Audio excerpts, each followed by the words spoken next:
15 जून पुरुषोत्तम मास अमावस्या। इन 3 वृक्षों को छूकर आ जाओ किस्मत, सोने की तरह चमक उठेगी। भाइयों और बहनों, जरा ठहर जाइए। आज जो बात मैं आपको बताने जा रहा हूं, हो सकता है आपने पहले कभी न सुनी हो। 15 जून पुरुषोत्तम मास की अमावस्या एक ऐसी अमावस्या जो साधारण नहीं है। कहा जाता है कि इस दिन यदि कोई व्यक्ति श्रद्धा और विश्वास के साथ 3 विशेष वृक्षों को स्पर्श करके वापस अपने घर आ जाए तो उसके जीवन में रुकी हुई कृपा के द्वार खुलने लगते हैं। भाग्य जो वर्षों से सोया पड़ा था वो जागने लगता है और किस्मत सोने की तरह चमकने लगती है। लेकिन ध्यान रखिए, ये कोई जादू नहीं, ये कोई टोना टोटका नहीं, ये केवल श्रद्धा, विश्वास और भगवान की कृपा का माध्यम है।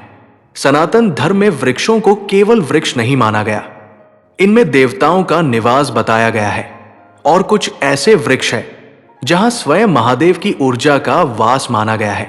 आज हम उन्हीं 3 दिव्य वृक्षों की चर्चा करेंगे जिन्हें पुरुषोत्तम मास अमावस्या के दिन स्पर्श करना अत्यंत शुभ माना जाता है।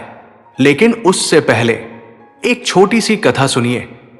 एक गांव में एक गरीब किसान रहता था। दिन रात मेहनत करता, लेकिन घर में हमेशा अभाव बना रहता। कर्ज बढ़ता जा रहा था, मन परेशान रहता। एक दिन उसे एक संत मिले। संत ने कहा, बेटा, भगवान को पाने के लिए बड़े बड़े यज्ञ की आवश्यकता नहीं, बस श्रद्धा चाहिए। आने वाली अमावस्या को 3 पवित्र वृक्षों के पास जाना, उन्हें प्रणाम करना और महादेव का स्मरण करके लौट आना। किसान ने वैसा ही किया। कुछ ही समय में उसके जीवन में परिवर्तन आने लगा। मन शांत हुआ, काम बनने लगे, रुके हुए कार्य पूरे होने लगे और धीरे धीरे उसकी परिस्थितियां बदल गई। क्योंकि जब मन में विश्वास जागता है तब भगवान कृपा का मार्ग बना देते हैं। भाइयों और बहनों, पहला वृक्ष है बेलपत्र का वृक्ष। बेलपत्र महादेव को अत्यंत प्रिय है। शिव पुराण में इसका विशेष महत्व बताया गया है। कहा जाता है, जहां बेल का वृक्ष होता है वहां शिव परिवार की सूक्ष्म उपस्थिति रहती है। यदि अमावस्या के दिन बेल वृक्ष को स्पर्श करके ओम नमः शिवाय का जप किया जाए तो मन के नकारात्मक विचार दूर होने लगते हैं। बेल वृक्ष के नीचे कुछ क्षण खड़े होकर महादेव का ध्यान कीजिए, अपने मन की पीड़ा कह दीजिए। विश्वास मानिए, महादेव अपने भक्त की हर पुकार सुनते हैं। दूसरा वृक्ष है पीपल का वृक्ष। पीपल को देववृक्ष कहा गया है। शास्त्रों में कहा गया है कि इसमें अनेक देवी देवताओं का वास होता है। पुरुषोत्तम मास की अमावस्या पर पीपल को स्पर्श करके भगवान विष्णु और महादेव दोनों का स्मरण करना चाहिए। पीपल हमें धैर्य सिखाता है, सहनशीलता सिखाता है। जिस प्रकार पीपल हर मौसम में अडिग खड़ा रहता है, उसी प्रकार जीवन की कठिनाइयों में भी अटल रहने की प्रेरणा देता है। पीपल को प्रणाम करके कहिए, हे प्रभु, मेरे जीवन में जो भी बाधाएं हैं उन्हें दूर करने की शक्ति दीजिए। तीसरा वृक्ष है बरगद का वृक्ष। बरगद को अक्षय वृक्ष कहा गया है। यह स्थिरता का प्रतीक है, दीर्घायु का प्रतीक है। बरगद की विशाल जड़ें हमें याद दिलाती है कि जीवन में जड़ें मजबूत हों तो तूफान भी कुछ नहीं बिगाड़ सकता। अमावस्या के दिन बरगद को स्पर्श करके अपने परिवार की सुख समृद्धि की प्रार्थना कीजिए। महादेव से कहिए, हे भोलेनाथ, मेरे परिवार पर अपनी कृपा बनाए रखना, हमारे घर में प्रेम और शांति बनाए रखना। भाइयों और बहनों, इन तीनों वृक्षों को स्पर्श करने के बाद किसी से विवाद न करें, किसी का अपमान न करें।